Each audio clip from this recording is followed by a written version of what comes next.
আসসালামু আলাইকুম, কার কি অবস্থা, কেমন আছেন সবাই? আশা করি সকলেই খুব ভালো আছেন। Welcome back to my 18 number blog. আর আজকের এই ব্লগটা হতে চলেছে আমরা যাব টাঙ্গাইল মহেরা জমিদার বাড়ি। সো চলেন আর বেশি কথা না বেরিয়ে আজকের ব্লগটা শুরু করা যাক। সো আমরা সকাল সকাল বাসা থেকে বের হয়ে যাই টাঙ্গাইল যাওয়ার উদ্দেশ্যে। সো এই জায়গাতে আমরা কিছুক্ষণ অপেক্ষা করতেছিলাম, দেন ফাইনালি আমরা আমাদের টাঙ্গাইল যাওয়ার বাসটি পেয়ে যাই।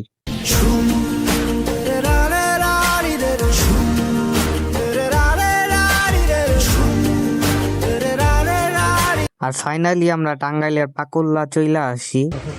ইয়াসিন টাঙ্গাইলে মিষ্টি খাবো। পাকুল্লা নামার পর আমরা মিষ্টি খাই, দেন এই জায়গা থেকে আমরা একটা সেনজি নিয়ে নেই। এখন আমরা এই জায়গাতে যাব টাঙ্গাইল মহেরা জমিদার বাড়ি।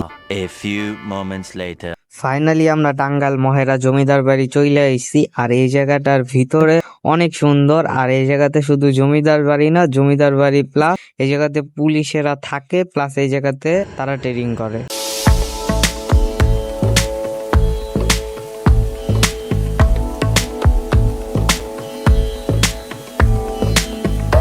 আমরা মহেরা জমিদার বাড়ির ভিতরে চলে আইছি। আর এই জায়গাতে অনেক সুন্দর একটা আয়না আছে। আর এই জায়গা থেকে ভিতরে পিছনের অংশে যাওয়া যায়। আর পিছনের অংশে এই জায়গাতে সুন্দর একটি চিড়িয়াখানা আছে, যে চিড়িয়াখানায় হরিণও আছে। এই দিনে পকত পকত মাছ আছে দেখ।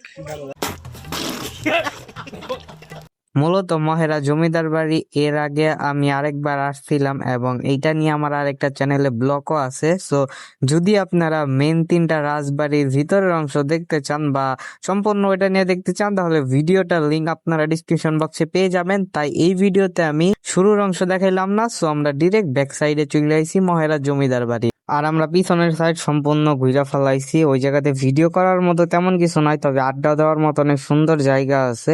এখন আমরা চলে এসেছি মহেরা জমিদার বাড়ির মিউজিয়ামে। আর এই জায়গাতে মিউজিয়ামের ভিতরে এই রাজবাড়িটার সম্পূর্ণ ইতিহাস, আগে রাজারা কোন জিনিস ইউজ করতো, সম্পূর্ণ সবকিছু আছে। এছাড়া এই জায়গাতে কিছু বন্দুকও ছিল।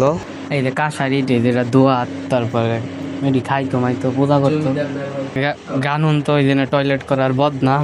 তরে কইছে তুই বেশি জানোস। সাধারণ গ্লাস এটা মেলা লাগে তো, ধর্মে লাগে সাধারণ গ্লাস। তারপরে এই যে জায়গায় কলসি মলসি পানি মানি হয়তো এনার এসি আছে। জমিদার হয়তো পয়সা 21টি যে হর্তা পান খাইতো পেঁপে তোকে বড়ার জন্য এমবি ভর্তি।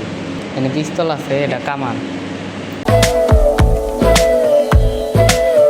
আমাদের মহেরা জমিদার বাড়ি ঘোরা শেষ। আর এই জায়গাতে আপনি যদি ঘুরতে চান অনেক জায়গা আছে, তবে আমাদের সময় নাই। আমরা এই জায়গা থেকে এখন যাব দেলদুয়ার জমিদার বাড়ি।